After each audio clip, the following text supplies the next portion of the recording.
শুধু দর্শক আসসালামু আলাইকুম। দর্শক আজ আমি আপনাদের দেখাবো বেগুন গাছে কিভাবে টমেটো গাছ কলম করতে হয় এবং বেগুন গাছে কিভাবে টমেটো ফলাতে হয়।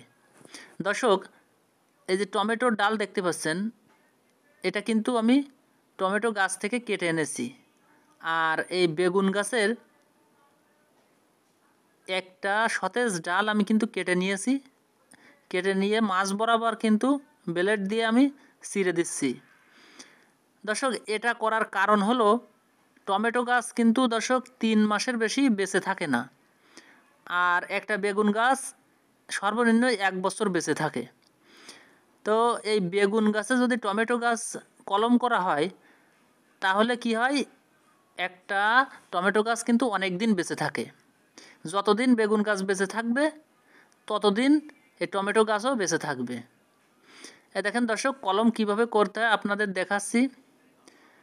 যেটা আমি টমেটো গাছ থেকে কেটে এনেছি একটা ডগা, এই দেখেন দর্শক, এই ডগাটা সুন্দরভাবে আলতোভাবে কিন্তু কেটে নিতে হবে। বেশি চাপ দিলে কিন্তু এই ডগা নষ্ট হয়ে যাবে, চাপ দেওয়া যাবে না বেশি। এই জন্য হালকা করে ধারালো ব্লেড দিয়ে বা ধারালো যাদের ছুরি আছে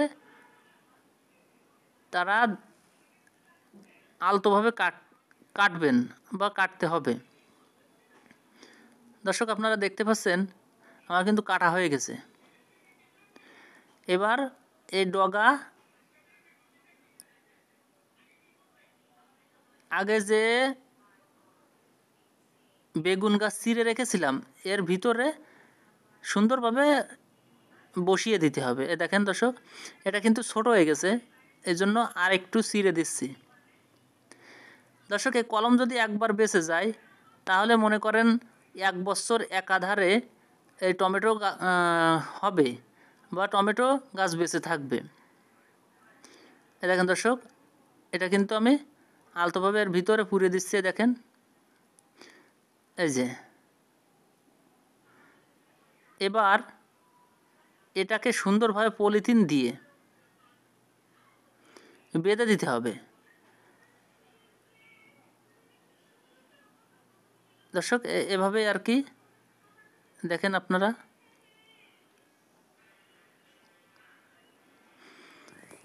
নিচে যেখানে আমি ধরে রেখেছি সেখানে কিন্তু দর্শক সরে গেলে হবে না। এ দেখেন দর্শক, ও জায়গা থেকে যদি সরে যায় তাহলে কিন্তু জোড় কলম হবে না। এই জন্য সুন্দরভাবে টাইট করে ধরতে হবে, আর এমন টাইট করে ধরতে হবে যেন নিচের যে টমেটোর যে অংশ আছে এটা যেন গলে না যায় বা ভেঙে না যায়। এই জন্য হালকা টাইট করে ধরতে হবে যেন সরে না যায়। এই দেখেন দর্শক, আমার কিন্তু কলম করা হয়ে গেল।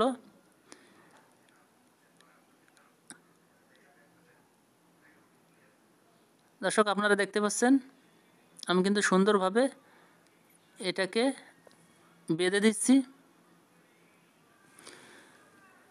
দর্শক আপনারা দেখতে পাচ্ছেন এটা কিন্তু টমেটো গাছ, এই দেখেন, আর নিচেই বেগুন গাছ।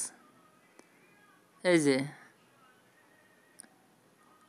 সুন্দর কিন্তু বেঁচে যখন যাবে তখন কিন্তু এই আশপাশে যে ডাল আছে এই ডালগুলো কেটে দিতে হবে। কেটে দিলে কি হবে, এই গাছটাই সম্পূর্ণ টমেটোর গাছ হয়ে যাবে।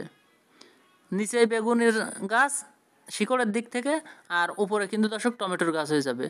আর যদি আপনারা আশপাশের ডাল রাখেন তাহলে কিন্তু বেগুনও হবে টমেটোও হবে, কিন্তু ফলন হয়তো কম হতে পারে। এ দেখেন দর্শক, আমার কিন্তু হয়ে গেল কলম করা, আপনারা দেখতে পাচ্ছেন। যদি আপনারা চান তাহলে আপনারাও কিন্তু এভাবে কলম করতে পারেন। দর্শক এটা কিন্তু শীতকালের দিকে করলে ভালো হয়, কারণ টমেটোর ডাল অধিক নরম থাকে, এটা শীতকালের দিক বেশি বাঁচে। এই কলমটা সাধারণভাবে শীতকালেই করা হয়।